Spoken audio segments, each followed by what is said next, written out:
नमस्कार साथियों, अनअकैडमी के इस क्लास में आप लोगों का बहुत बहुत स्वागत है। आप लोगों ने भारत के इतिहास में पहला वीडियो जो है वह देखा, जिसमें हमने बतलाया इतिहास को वर्तमान समय में किस रूप में परिभाषित किया जा सकता है, और 4 पुरुषार्थ के बारे में मैंने बतलाया था। उसके बाद मैंने इतिहास का विभाजन किया था, भारत के इतिहास का, और हमने यह कहा था कि हम लोग प्राचीन भारत के इतिहास से शुरू करेंगे। साथियों, उस वीडियो में भी मैंने सूचना दिया था और इसमें भी कि 3 जुलाई से बीपीएससी मेंस का क्लास अनअकैडमी के द्वारा शुरू किया जा रहा है, ऑनलाइन क्लास। 3 जुलाई मतलब कल से। और आप या आपके कोई जान पहचान के, आपके घर के, आपके दोस्त अगर इस कम समय में कंप्लीट करना चाहते हैं कोर्स को, या रिवीजन के ख्याल से भी, तो आप अनअकैडमी के लिंक पर जाएं। वहां पर सारी जानकारी आपको मिलेगी और आप उसमें शामिल हो सकते हैं। 6 एक्सपर्ट जो हैं मिल करके कोर्स को समाप्त करेंगे साथियों। तो आप जाएं उसमें और जानकारी लें, उसके बाद से आप जुड़े, क्लास करें, उसका लाभ उठाएं। हम लोग आज जो है प्राचीन भारत का इतिहास शुरू करेंगे। तो इतिहास का विभाजन हम लोगों ने 3 भागों में किया था। उसी तरह से प्राचीन भारत के इतिहास का भी विभाजन किया गया है अध्ययन की सुविधा के लिए। तो हम लोग यहां देखेंगे, जैसे प्राचीन भारत का इतिहास,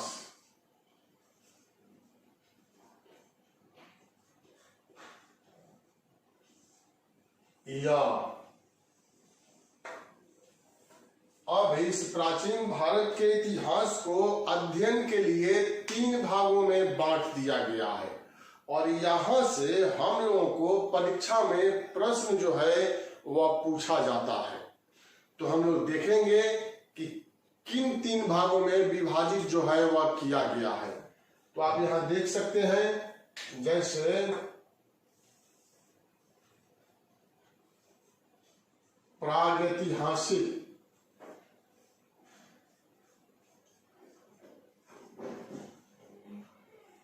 प्रागैतिहासिक काल,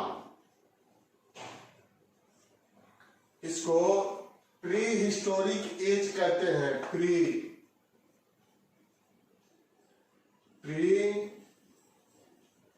हिस्टोरिक एरा या एज, कुछ भी कह सकते हैं आप। प्रागैतिहासिक काल। दूसरा है आद्य ऐतिहासिक काल। आद्य ऐतिहासिक काल, इसको हम लोग प्रोटो कह सकते हैं। Proto historic era, pre proto. और दूसरा के बाद तीसरा है ऐतिहासिक काल।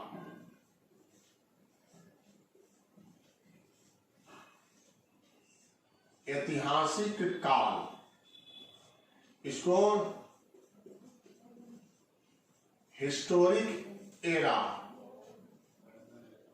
या एज भी इसको कहते हैं, हिस्टोरिक एज या एरा। तो यह 3 भागों में यहां पर विभाजित जो है वह किया गया है। अब यहां से परीक्षा में प्रश्न क्या पूछा जाता है। दूसरा बात मैं यह कहना चाहता हूं कि आप मुख्य परीक्षा पास करेंगे तो आपको इंटरव्यू में भी पूछा जा सकता है, प्रागैतिहासिक काल के बारे में, आद्य ऐतिहासिक काल के बारे में, ऐतिहासिक काल के बारे में। तो प्रागैतिहासिक काल, प्री हिस्टोरिक एज, उस काल को कहते हैं जिसमें लिखित साधन उपलब्ध नहीं था और मानव पूर्ण रूप से सभ्य नहीं बना था। उस काल को प्रागैतिहासिक काल के नाम से जानते हैं। सीधा सरल शब्दों में यहां क्या कह सकते हैं कि लिखित साधन था कि नहीं, लिखित साक्ष्य या साधन यहां था कि नहीं था, तो नहीं था। यहाँ पर जो भी हम लोगों को जानकारी मिलता है वह उत्खनन के आधार पर जानकारी मिलता है, पुरातात्विक स्रोत के आधार पर जानकारी जो है वह मिलता है। जैसे उदाहरण में यहां शामिल करेंगे, जैसे हड़प्पा सभ्यता के पूर्व का काल, पूर्व का काल, इसको रख सकते हैं प्रागैतिहासिक काल का, यह उदाहरण हो गया हड़प्पा सभ्यता के पूर्व का काल। अब यहां प्रोटो हिस्टोरिक एरा है, यहां पर आद ऐतिहासिक काल, वैसा काल जिसमें लिखित साधन मिला है लेकिन उसका अर्थ हम लोगों को अभी तक ज्ञात नहीं है। तो यहां लिखित साधन नहीं मिला, यहां लिखित साधन, लिखित साधन यहां क्या हुआ, मिला है लेकिन अर्थ ज्ञात नहीं, अर्थ ज्ञात नहीं है। उस काल को आदि ऐतिहासिक काल जो है वह कहा गया है। और उदाहरण क्या है, जैसे में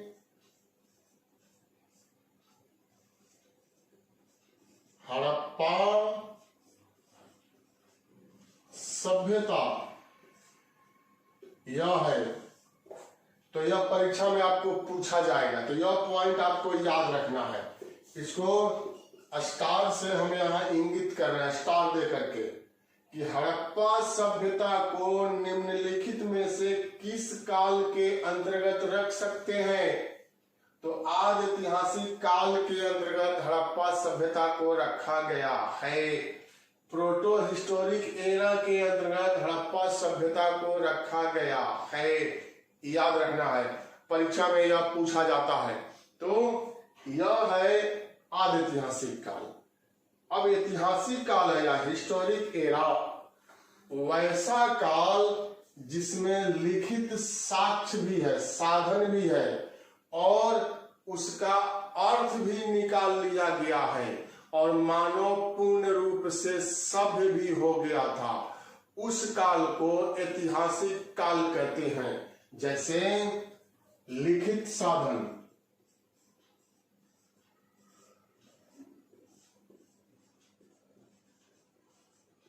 लिखित साधन क्या है, उपलब्ध है और अर्थ भी ज्ञात है और मानव भी पूर्ण रूप से सभ्य बन गया था। उस काल को ऐतिहासिक काल कहते हैं। जैसे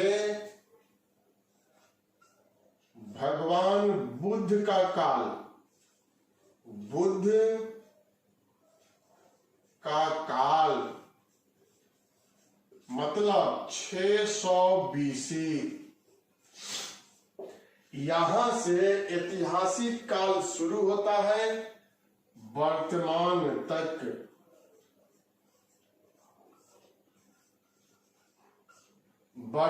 तक इसको जोड़ा जाता है। तो साथियों, यह प्राचीन भारत के इतिहास का विभाजन है। आप इसको नोट कर सकते हैं।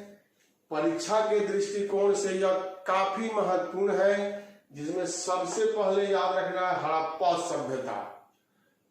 आदि ऐतिहासिक काल के अंतर्गत इसको रखा गया है। आप लोग पूर्ण रूप से समझ गए होंगे कि प्राचीन भारत का विभाजन जो है वह 3 भागों में किया गया है। वह किस रूप में यहाँ पर किया गया है? तो यही रूप है।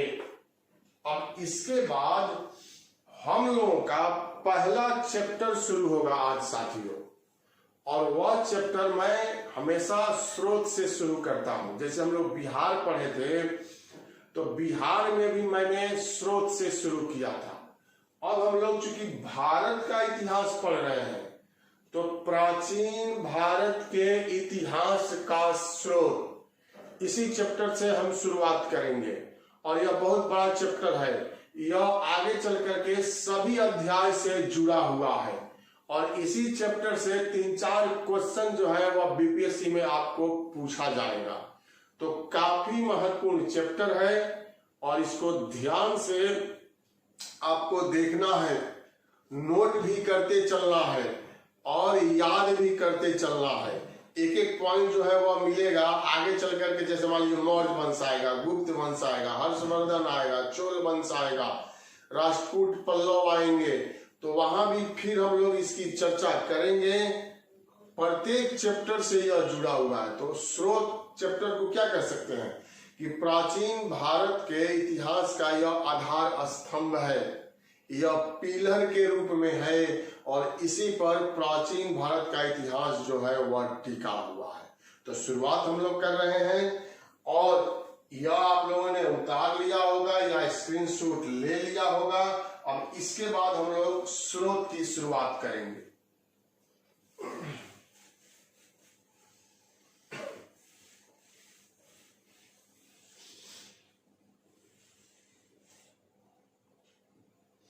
चैप्टर है हम लोगों का साथियों प्राचीन भारत के इतिहास का स्रोत।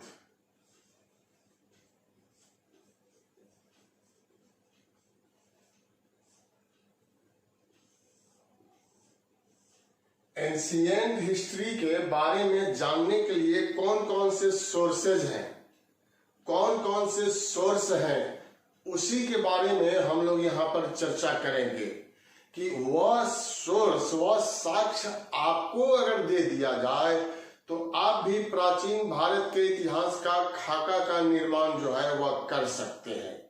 तो यही हम लोगों का चैप्टर है। अब पहला चैप्टर हम लोगों का शुरू हो रहा है, और यह बहुत लंबा चौड़ा बड़ा चैप्टर जो है, तो ध्यान से यहाँ देखना है। पहले मैं यहाँ सारणी बना दूंगा, उस सारणी को आप लोगों को उतार लेना है, और उसके बाद प्रत्येक पॉइंट का हम लोग यहाँ विश्लेषण करेंगे, व्याख्या करेंगे साथियों, और उसके अंतर्गत हम लोग अध्ययन जो है वह करेंगे। तो आप यहाँ सारणी को देखें और उसके बाद हम लोग इसकी चर्चा भी करेंगे। तो अब आप यहाँ सारणी देखिए, इसको भी अध्ययन के लिए विभाजन किया गया है, और वह विभाजन क्या है मैं आप लोगों को यहाँ बतला रहा हूं। जैसे स्रोत में यहां मैंने लिखा पुरातात्विक स्रोत,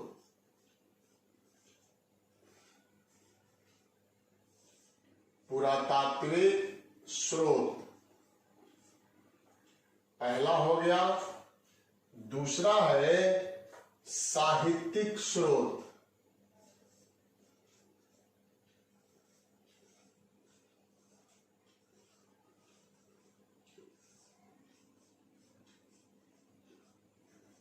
साहित्यिक स्रोत है। तीसरा है विदेशी स्रोत, विदेशी स्रोत।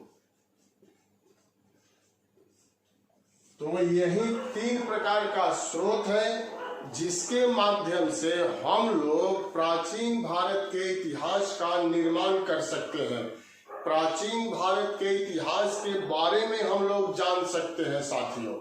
तो यह 3 भागों में मैंने बांटा, अब इसमें कौन कौन से पॉइंट जो है वह शामिल किया जाता है वह आपको यहाँ पर देखना है। तो पुरातात्विक स्रोत में हम लोग क्या शामिल कर सकते हैं, तो वह है अभिलेख। यह पहला पॉइंट है, अभिलेख। और अभिलेख को हम लोग यहाँ शामिल करेंगे और अभिलेख के बारे में हम लोग चर्चा भी साथियों करेंगे। उसी के साथ अन्य तथ्य भी यहाँ निकल करके सामने आएगा और उसको भी लेकर के हम लोग चलेंगे। अभिलेख के साथ अन्य तथ्यों का भी अध्ययन किया जाता है और यह है, आप यहाँ देखेंगे तो मूर्ति कला, मूर्ति कला, फिर चित्रकला,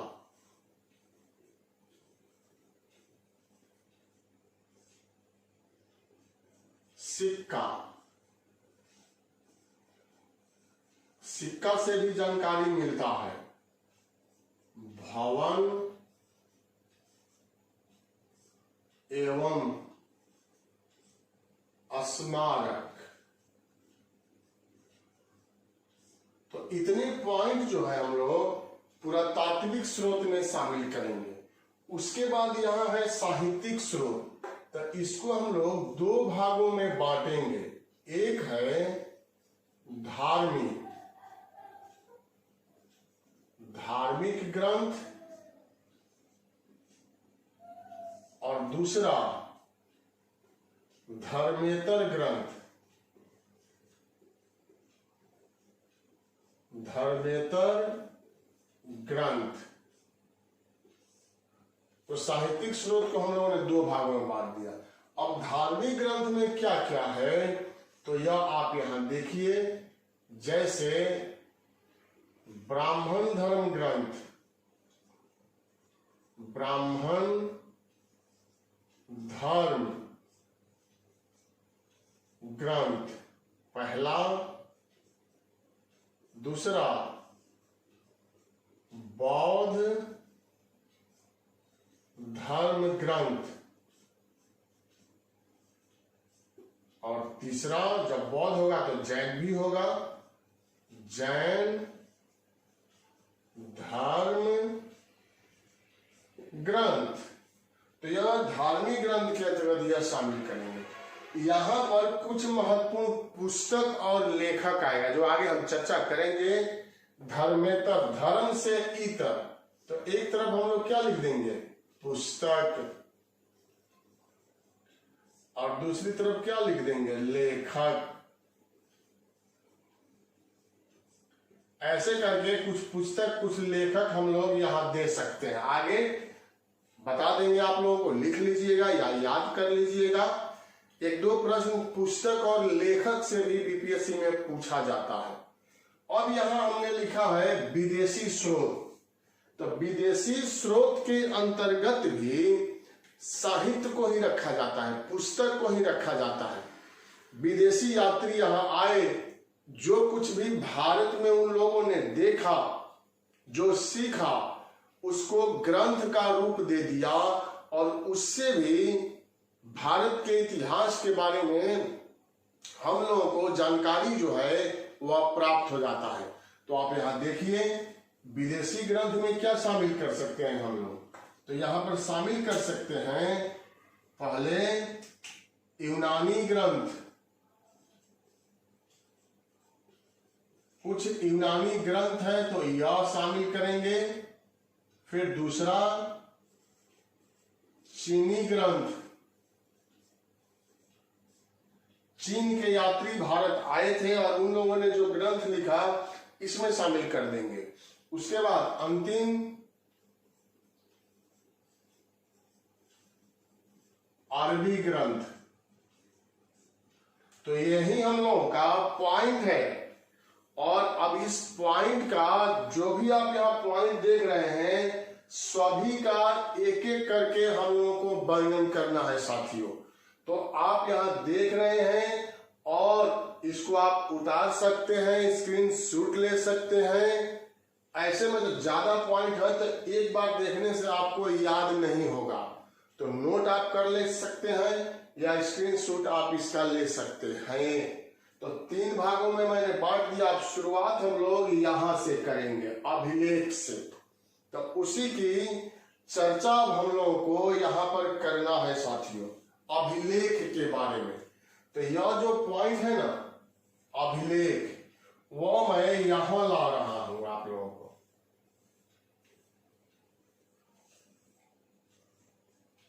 अभिलेख,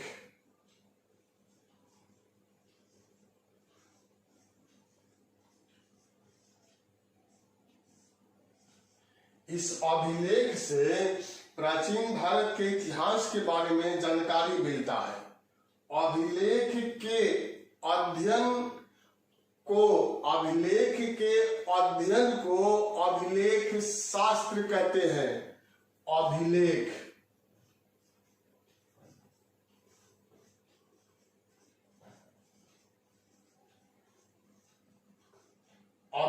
शास्त्र, यह आपको एनसीईआरटी में भी मिलेगा और यह आपको केसी श्रीवास्तव के पुस्तक में, झांसी माली के पुस्तक में भी मिलेगा।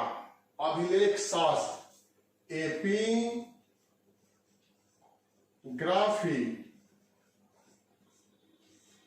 अभिलेख शास्त्र या एपीग्राफी के नाम से संबोधित किया गया है अभिलेख के अध्ययन। यह परीक्षा में पूछा है कि अभिलेख के अध्ययन को क्या कहते हैं, तो क्या कहते हैं आप बताएं। तो अभिलेख शास्त्र कहते हैं, या यह न दे करके अंग्रेजी में दे देगा एपीग्राफी कहते हैं।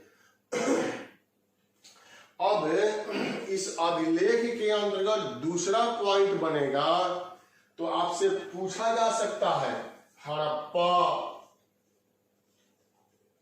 सभ्यता का अभिलेख।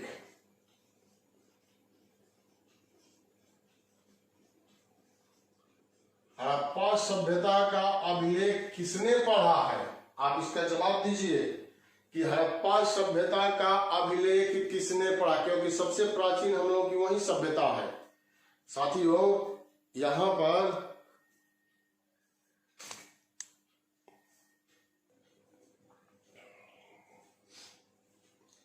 आप लोगों का जवाब कुछ लोगों का आया है, तो हड़प्पा सभ्यता का अभिलेख अभी तक पढ़ा नहीं गया है।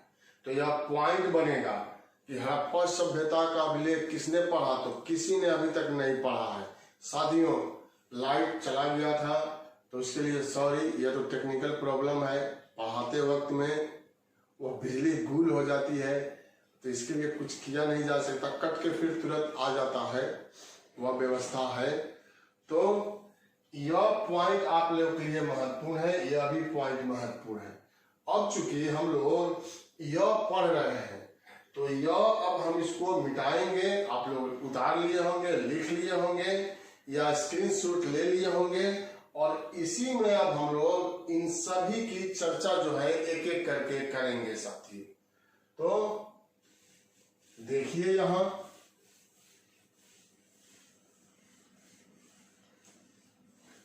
पुरातात्विक स्रोत को समाप्त करना है। तो हड़प्पा सभ्यता के अभिलेख अभी तक नहीं पढ़ा गया है, तो सबसे पहले किसका अभिलेख पढ़ा गया है, यह भी तो क्वेश्चन पूछ सकता है ना। तो भारत में सबसे पहले जिसका अभिलेख पढ़ा गया है वह व्यक्ति है अशोक।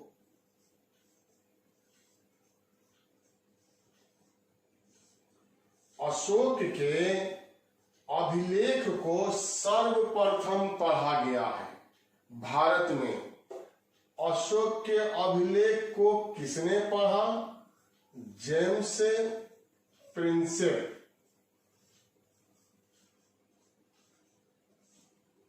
जेम्स प्रिंसेप ने कब पढ़ा? 1837 में। अशोक के अभिलेख को जेम्स प्रिंसेप ने पढ़ा था 1837 में। तो ये भी तो पूछा जा सकता है कि अशोक के अभिलेख को लिखा किसने था? यूपीएससी में पूछा गया कि अशोक के अभिलेख के रचनाकार कौन थे? चापड़। इन्होंने लिखा था, चापड़ ने अशोक के अभिलेख को लिखा और जेम्स प्रिंसेप ने सबसे पहले पढ़ा। अशोक का अभिलेख जो है, अब तीसरा पॉइंट यहां देखना है आपको, अशोक का अभिलेख किस भाषा में लिखा गया? तो प्राकृत। यह आपका आंसर होगा, प्राकृत भाषा में अशोक के अभिलेख को लिखा गया है। प्राकृत को अर्धमागधी भी कहते हैं, अर्धमागधी।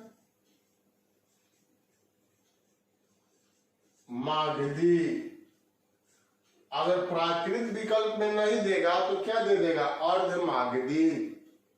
अशोक के अभिलेख किस भाषा में? तो अर्धमागधी भाषा में। किस भाषा में? तो प्राकृत भाषा में। अशोक के अभिलेख में कौन कौन से लिपि का प्रयोग हुआ? तो सबसे ज्यादा जिस लिपि का प्रयोग हुआ वह है ब्राह्मी लिपि। ब्राह्मी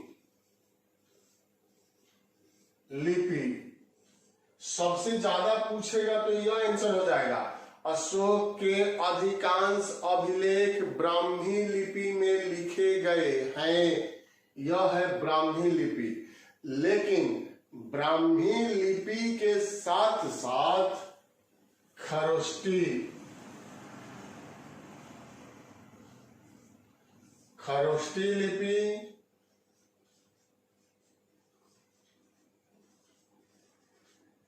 अरमाइक लिपि और ग्रीक लिपि, इन चारों लिपि का प्रयोग जो है अशोक के अभिलेख में किया गया है। तो जैसा विकल्प में आंसर, जैसा क्वेश्चन पूछेगा और विकल्प देख करके हम लोगों को आंसर देना है। सबसे ज्यादा पूछ देगा तो क्या आंसर होगा बताइए आप लोग? यह होगा ब्राह्मी लिपि। और पूछ देगा अशोक के अभिलेख में निम्नलिखित में से किस लिपि का प्रयोग किया गया? तो ये चारों लिपि का प्रयोग किया गया है। दूसरा प्रश्न यहां बनेगा जो कठिन कहा जाता है प्रश्न, लेकिन आप जान लेंगे या जानते होंगे तो आसान है। इस जेम्स प्रिंसेप ने अशोक के अभिलेख को सर्वप्रथम पढ़ा तो वह किस भाषा में लिखा गया था? तो प्राकृत भाषा में। यह भी तो पूछ देगा कि जेम्स प्रिंसेप ने जिस अभिलेख को पढ़ा था वह किस लिपि में लिखा गया था? तो वह ब्राह्मी लिपि में लिखा गया था। और इसी ब्राह्मी लिपि में लिखे हुए अभिलेख को जेम्स प्रिंसेप ने पढ़ा था। अब एनसीईआरटी की पुस्तक आप पढ़े तो मोटे अक्षरों में, बोल्ड अक्षर में लिखा गया है ब्राह्मी लिपि। यह ब्राह्मी लिपि जो है किधर से किधर लिखा जाता है? तो बाएं से दाएं यह लिखा जाता है। ब्राह्मी यह नाम दिया गया है। तो परंपरा के अनुसार माना जाता है कि भगवान ब्रह्मा इस लिपि के जनक थे, उनके मुख से यह लिपि निकला था, इसलिए उन्हीं के नाम पर ब्राह्मी लिपि इसका नाम कर दिया गया। और यह लिखा जाता है बाएं से दाएं। यहाँ ब है, ब ब्राह्मी, और यहाँ भी ब है बाएं। तो याद कर लीजिए, बाएं से दाएं यह लिखा जाता है। इसके विपरीत है यह खरोष्टी लिपि, और यह दाएं से बाएं लिखा जाता है। तो बाएं से दाएं या दाएं से बाएं, यह आप यहां देख रहे हैं। इस खरोष्टी लिपि का जन्म जो है अरमाइक लिपि से हुआ है। इस लिपि से ईरान की लिपि को, फारस की लिपि को अरमाइक कहते हैं। यूनान की लिपि को ग्रीक, भाषा भी ग्रीक और लिपि भी ग्रीक ही कहते हैं। तो यह अशोक के अभिलेख से संक्षिप्त बात है यहाँ, और इन साक्ष्यों से हम लोगों को प्राचीन भारत के इतिहास के बारे में जानकारी मिल जाता है। आशा मैं करता हूं कि यह आप लोगों को समझ में आ गया होगा और आप लोग इसको नोट भी कर लिए होंगे या स्क्रीन शॉट ले लिए होंगे। इसके बाद हम आगे बढ़ते हैं। क्वेश्चन बैंक होगा आपके पास, तो पूछा जाता है कुछ प्रमुख अभिलेख और शासक, जैसे प्रयाग प्रशस्ति किस शासक से संबंधित है, तो समुद्रगुप्त से। तो कुछ प्रमुख अभिलेख का मैं यहाँ सारणी बना देता हूं और संबंधित शासक भी वहां रहेगा, वह आप याद कर लेंगे, लिख लेंगे। तो वह परीक्षा में जब आपसे पूछेगा अभिलेख से, तो वह आपका कभी गलत नहीं होगा और यहीं से वह प्रश्न भी आपका बन जाएगा। तो यह आप लोग समझ गए। अब इसके बाद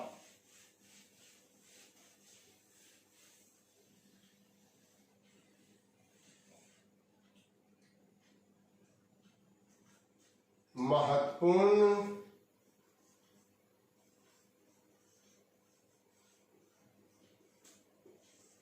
अभिलेख,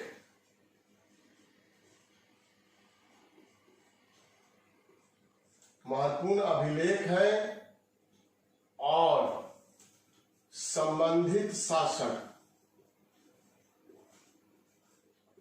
संबंधित शासक।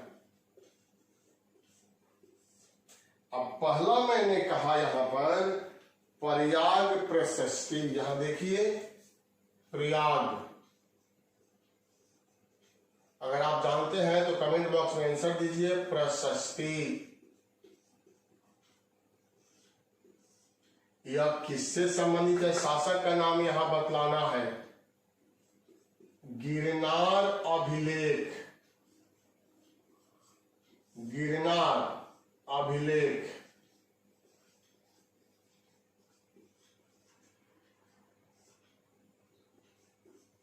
मंदसौर अभिलेख, मंदसौर अभिलेख।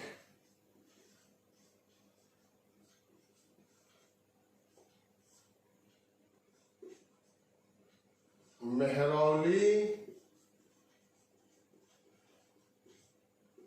दिल्ली में है, या लौह स्तंभ।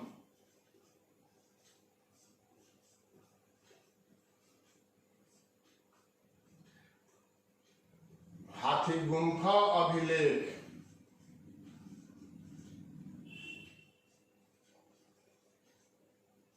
हाथी गुम्फा अभिलेख।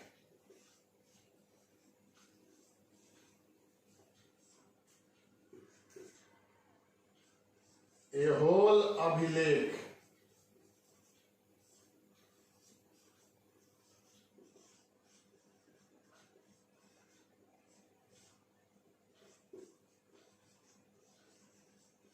मधुबन और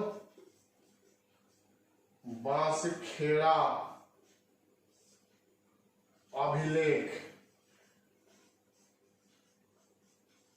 उत्तर प्रदेश में है यह दोनों। अब यहां पर हम लोगों को संबंधित शासक के बारे में यही पूछ देगा परीक्षा में। मान लीजिए इसको ले लिया, मेहरौली लौह स्तंभ किस शासक से संबंधित है, तो चंद्रगुप्त द्वितीय गुप्त वंश का शासक था।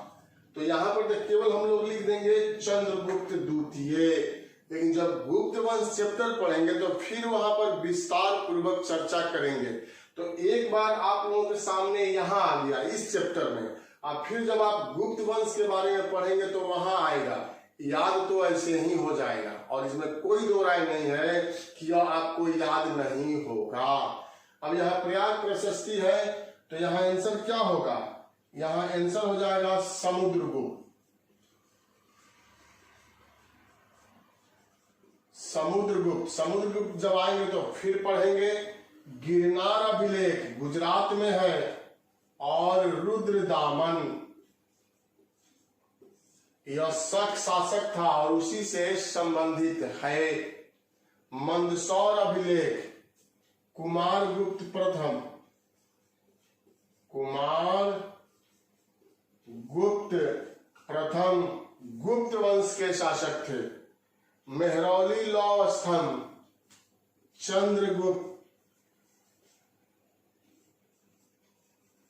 चंद्रगुप्त द्वितीय। हाथी गुम्फा अभिलेख, खारबेल,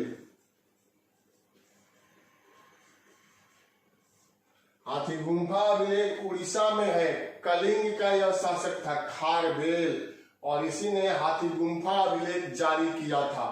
एहोल अभिलेख, पुलकेशिन,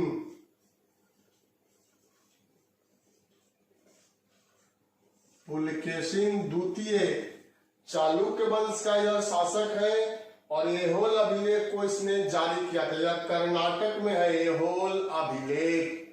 मधुबन और बांसखेड़ा अभिलेख, हर्षवर्धन।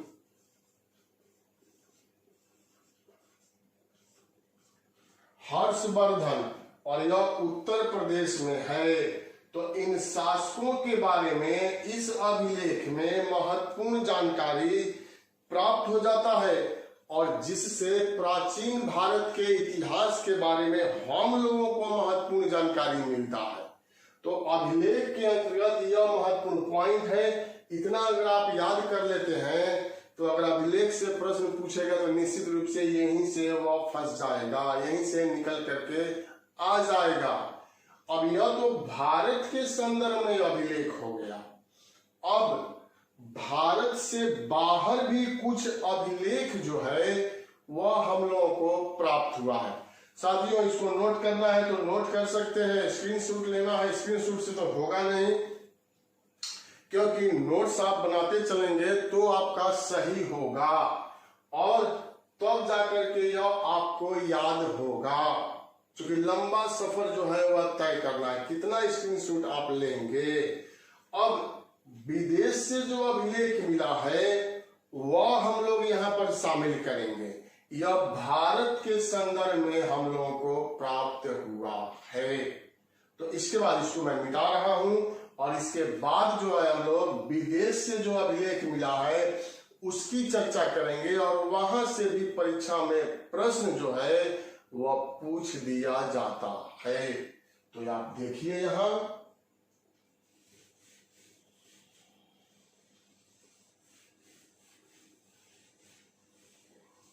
छूट नहीं न रहा है आप लोगों का, कमेंट बॉक्स में लिखिएगा, तब तो हमको पता चलेगा कि छूट रहा है। मैंने मिटा दिया और आपने लिखा नहीं, तो मैं यहां पर ध्यान दूंगा। अब विदेशों से जो मिला, विदेशी अभिलेख,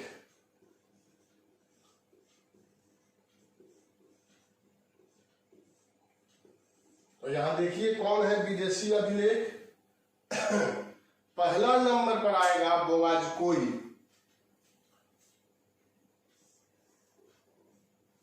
बोगाजकोई।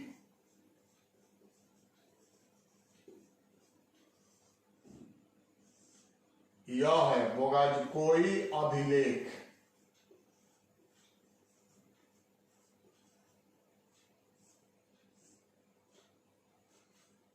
मध्य एशिया से प्राप्त हुआ है साथियों, एशिया माइनर से। यह क्षेत्र का नाम है, जगह का नाम बोगाजकोई, मध्य एशिया में है यह, और यहां से यह अभिलेख मिला है, इसलिए इसको बोगाजकोई अभिलेख कहते हैं। इसको संधि पत्र,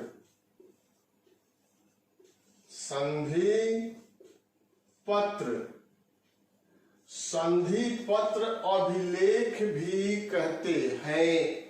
इस अभिलेख से क्या पता चलता है हम लोगों को?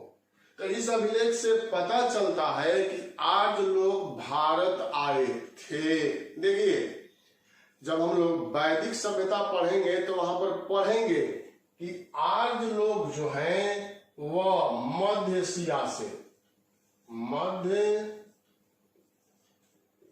एशिया से चलकर ईरान आए, यहां आ गए ईरान,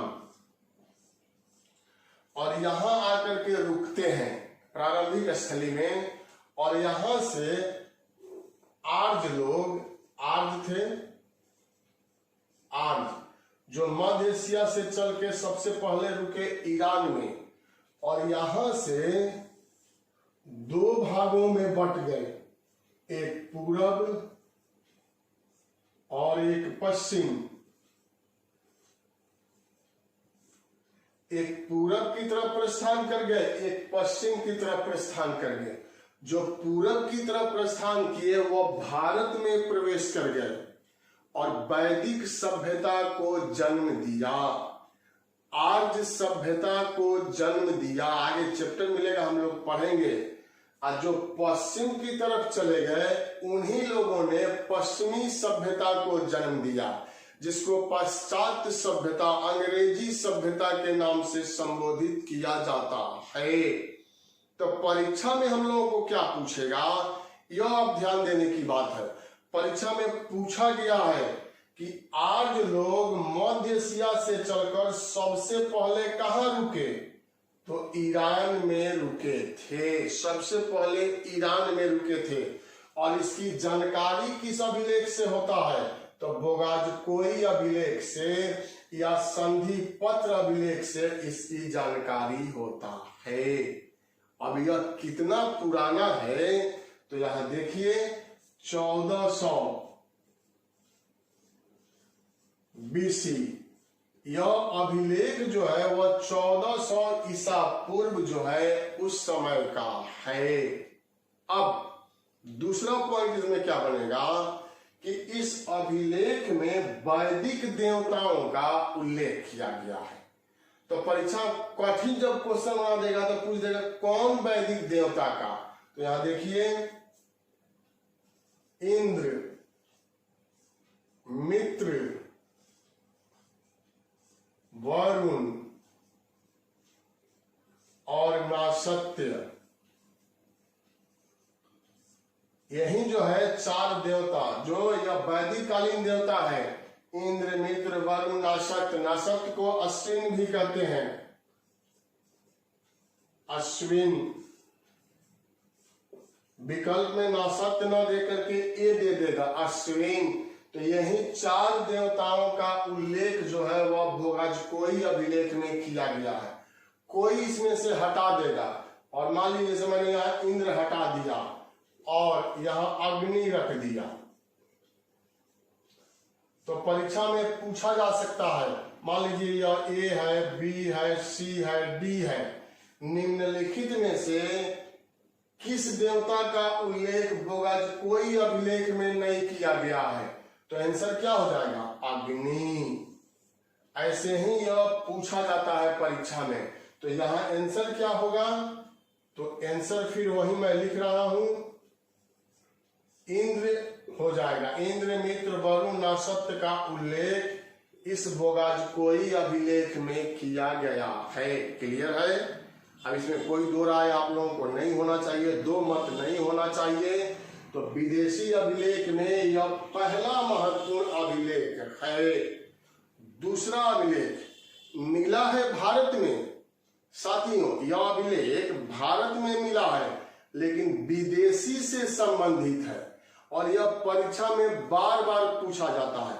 हो सकता है कि इस बार 66वीं बीपीएससी में यह पूछ लिया जाए। और यह अभिलेख है बेसनगर, बेस नगर का गरुड़ स्तंभ, बेस नगर, इसको विदिशा भी कहते हैं, विदिशा मध्य प्रदेश। बेस नगर का गरुड़ स्तंभ। पूछेगा कि इसको निर्माण किसने करवाया या किससे संबंधित है, हेलियोडोरस। हेलियोडोरस इससे संबंधित है साथियों, हेलियोडोरस। तो एक पॉइंट तो यह है कि यह अभिलेख किससे संबंधित, हेलियोडोरस। हेलियोडोरस यूनानी था, कहाँ का शासक था? तो तक्षशिला का रहने वाला था। और यह तक्षशिला का रहने वाला व्यक्ति भारत में प्रवेश करता है और मध्य प्रदेश के क्षेत्र में बेसनगर पहुंचता है और बेसनगर में इसने एक स्तंभ को जारी किया था और यही परीक्षा में पूछा जाता है। दूसरा इससे क्या पॉइंट बनेगा? इससे पॉइंट बनेगा कि इसने भागवत धर्म को अपना लिया। देखिए कितनी बड़ी बात है कि भारत का धर्म जो है वह विश्व को प्रभावित करता है। यह यूनानी व्यक्ति था, फिर भी इसने भागवत धर्म को अपनाया, क्योंकि इस अभिलेख में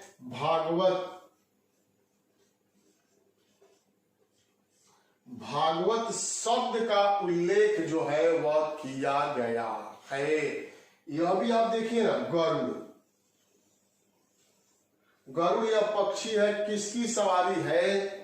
तो भगवान विष्णु की सवारी है। तो इससे भी स्पष्ट होता है कि इसने वैष्णव धर्म को या भागवत धर्म को अपना लिया था। भागवत धर्म को ही वैष्णव धर्म कहते हैं। आगे चैप्टर मिलेगा, हम लोग पढ़ेंगे बौद्ध धर्म, जैन धर्म, वैष्णव धर्म, शैव धर्म, तो वहां पर हम लोग चर्चा करेंगे। तो यह दूसरा महत्वपूर्ण पॉइंट जो है यह निकल करके सामने आ जाता है, याद रखना है आपको। इसके बाद यहां पर आप देखिए पर्सिपोलिस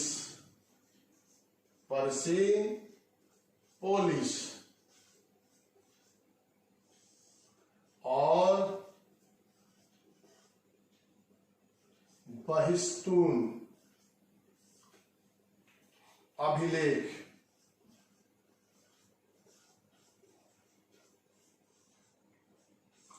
इससे भी जानकारी मिलता है। पर्सिपोलिस और बहिस्तून अभिलेख दोनों जगह का नाम है।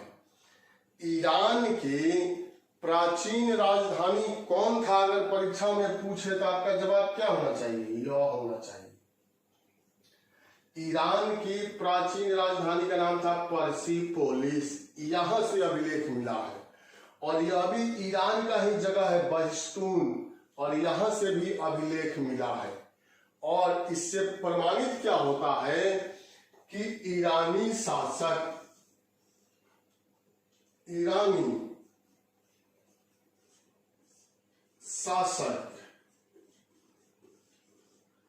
कौन था?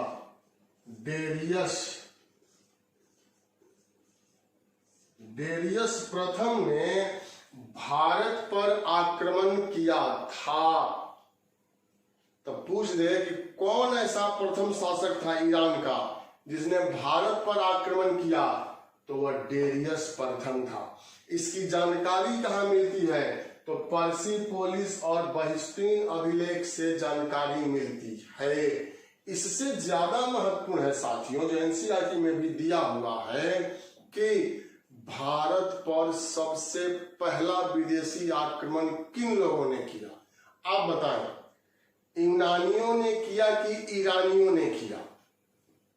बोलिए। सिकंदर महान जो है वह यूनान के रहने वाले थे।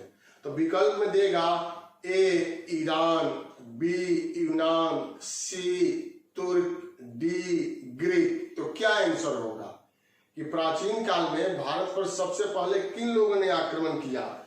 तो यह ईरानी शासक था, इसलिए ईरान ने सबसे पहले आक्रमण किया। यह महत्वपूर्ण पॉइंट है, याद रखना है। ईरान सबसे पहले यह आक्रमण किया और इसके बाद यूनानी। तो अब जो है सिकंदर महान 326 ईसा पूर्व में भारत पर आक्रमण करते हैं। क्लियर है?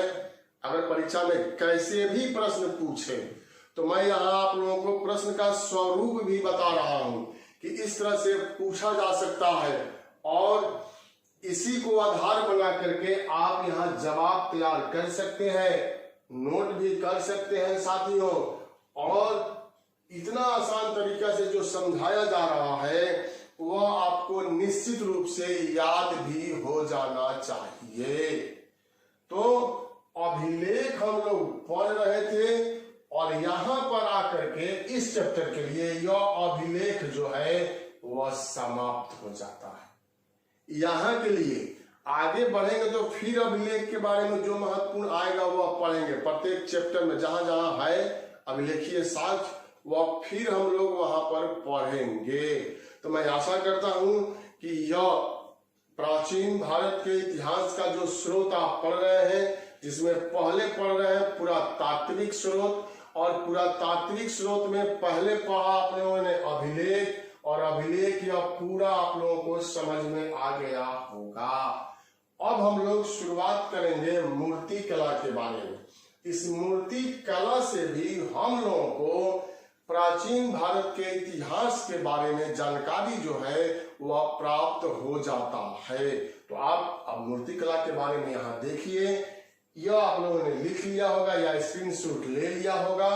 अब इसके बाद हम लोग चर्चा करेंगे मूर्ति कला की।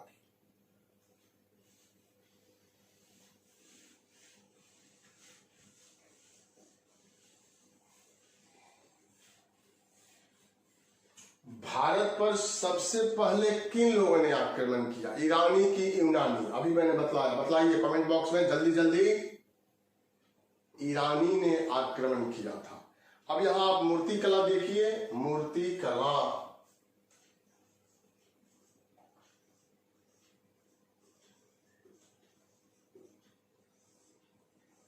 मूर्ति कला। तो मूर्ति कला केवल लिख देने से नहीं हो जाएगा। मूर्ति कला के बारे में अगर सोचेंगे, विश्लेषण करेंगे, तो उस प्राचीन काल में भारत के मूर्तिकारों ने, विद्वानों ने ऐसी तकनीक विकसित कर लिया था, ऐसा टेक्निक विकसित कर लिया था जिसके आधार पर यह लोग सजीव मूर्ति का निर्माण कर देते थे। देखने में सजीव लगता था, वैसा साँचा का निर्माण कर लिया गया था। और जो सबसे प्राचीन हम लोगों की सभ्यता है, हड़प्पा सभ्यता, वहीं से मूर्ति निर्माण का कार्य जो है वह शुरू हो गया था। तो सबसे पहले हड़प्पा सभ्यता,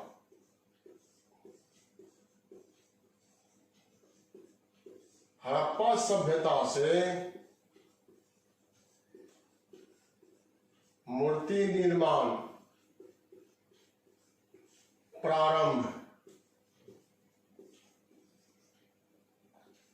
जैसे कांसे की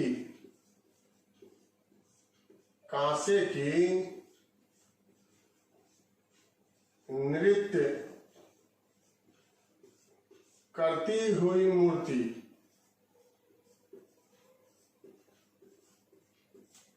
तो यह विश्व प्रसिद्ध है। आप लोगों ने मोहनजोदाड़ो मूवी देखा होगा, तो उस मूवी में भी यह कांसे की नृत्य करती हुई मूर्ति बार बार जो है वह दिखलाया गया है। मतलब क्या कि पत्थर के मूर्ति के साथ साथ प्राचीन काल में भारतीय मूर्तिकारों ने कांसे की मूर्ति का मतलब धातु की मूर्ति के निर्माण के कला के बारे में भी जान लिया था। भ्रष्ट मोम विधि के माध्यम से इस मूर्ति का निर्माण जो है वह किया गया था। इस मूर्ति कला की शुरुआत हड़प्पा सभ्यता में हुआ। विकास जो है वह कुषाण काल में, कुषाण काल, यहां पर आकर के विकास होता है। लेकिन पूछ दे कि सबसे अधिक विकास किस काल में हुआ मूर्ति कला का, तो गुप्त काल। सबसे अधिक विकास तो यह गुप्त काल में हुआ था। इसीलिए गुप्त काल को स्वर्ण काल की संज्ञा जो है वह दिया गया है। अब साथियों यहाँ दो हम लोग और पॉइंट लेंगे मूर्ति कला में, और वहां से परीक्षा में प्रश्न जो है वह पूछा जाता है। जैसे यहां देखिए, एक है गंधार कला,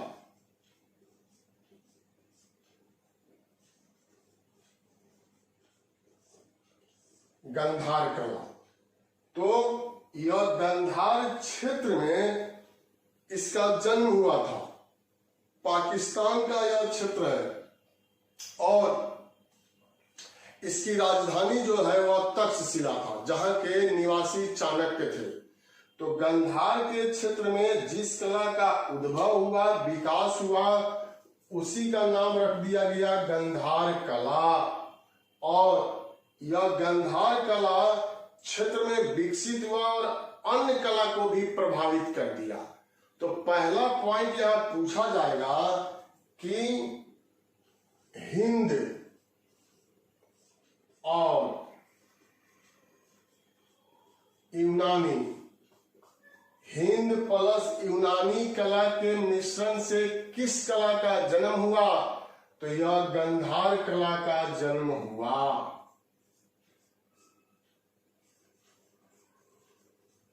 जब भारत पर यूनानी लोगों ने आक्रमण किया तो अपने साथ वह अपनी संस्कृति को लेकर के आए थे, जिसमें कला को भी शामिल किया जाता है, और वह भारतीय संस्कृति से घुलने मिलने लगे।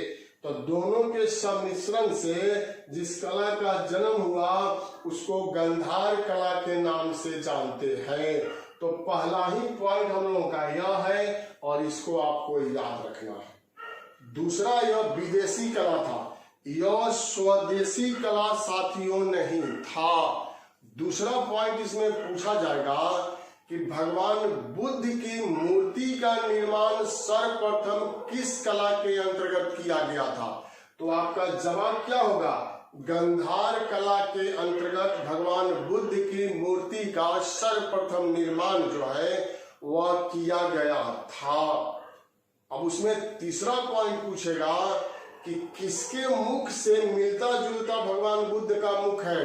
तो यूनानी देवता थे अपोलो। यह देखिए अपोलो, यह यूनानी देवता है अपोलो, और इन्हीं के मुखमंडल के मिलता जुलता मूर्ति का निर्माण भगवान बुद्ध का किया गया था। इसके बाद एक और कला है, उसको भी, और एक और कला है गांधार कला के बाद, वह भी परीक्षा में पूछा जाता है, और वह कला है, मैं यहां लिख रहा हूं, मथुरा कला। मथुरा कला, तो इसका भी जन्म जो है वह मथुरा में हुआ और इसका विकास हुआ, इसीलिए क्षेत्र के नाम पर इस कला का नाम जो है वह मथुरा कला हो गया। साथियों, यह कला जो है वह विदेशी कला है और मथुरा कला जो है वह पूर्ण रूप से स्वदेशी कला माना गया है। यही अंतर है इसमें। और इस कला के अंतर्गत भी भगवान बुद्ध की मूर्ति का निर्माण किया गया था। इन दोनों कला का, इसका और इसका, गांधार कला और मथुरा कला का सबसे अधिक विकास किस काल में? तो कुषाण वंश के काल में, जिसमें कनिष्क सबसे महत्वपूर्ण शासक था, और कुषाण वंश के समय में गांधार कला और मथुरा कला का सबसे अधिक विकास हुआ था। तो मूर्ति कला के अंतर्गत संक्षिप्त बात है, और यह आप लोगों को तो ऐसे ही याद हो जाना चाहिए। जैसे हिंद और यूनानी कला के मिश्रण से किस कला का जन्म हुआ? गांधार कला। किस कला के अंतर्गत भगवान बुद्ध की सर्वप्रथम मूर्ति बनाई गई? गांधार कला। और किस देवता के मुखमंडल के समान? तो यूनानी देवता का नाम है अपोलो। यह विदेशी कला और यह स्वदेशी कला था।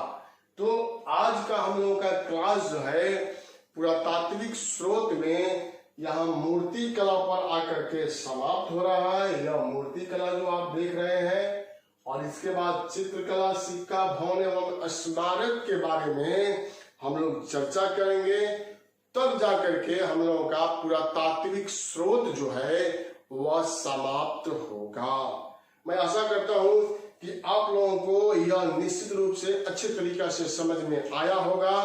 तो जो नए बंधु हैं, जो नए छात्र छात्राएं हैं, वह सब्सक्राइब कीजिए अनअकैडमी के चैनल को और लाइक आप कीजिए, क्योंकि मैंने पहले भी कहा था कि जितने लोग देखते हैं उतना लाइक जो है वह नहीं करते हैं। तो यह एक तरह से क्या कहा जाएगा, नाइंसाफी कहा जाएगा कि आप देखते हैं लेकिन आप लाइक का बटन नहीं दबाते। अगर लाइक आपको अच्छा नहीं लगता डिसलाइक कर दीजिए, उससे भी तो अंदाजा मिलेगा। डिसलाइक करने का मैंने कोई यहाँ पर आपको 1 इंच जगह नहीं छोड़ा है। मैंने सब कुछ एक एक करके तोड़ तोड़ करके, जिसको ठेठ बिहारी भाषा में कहते हैं, तो तोड़ तोड़ करके बतलाया गया कि कहीं से किसी भी तरह का प्रश्न अगर आपसे पूछा जाए तो आप यहाँ अगर अध्ययन किए हैं तो निश्चित रूप से आप उसका जवाब दे सकते हैं। तो साथियों, लाइक कीजिए, शेयर कीजिए, यह पसीना लिखिए आप, और इसके साथ बहुत बहुत शुभकामना आप लोगों को। बहुत बहुत धन्यवाद। बीपीएससी कंप्लीट करें, अपने क्षेत्र का, अपने परिवार का, अपने राज्य का, अपने देश का नाम रोशन करें। बहुत बहुत शुभकामना।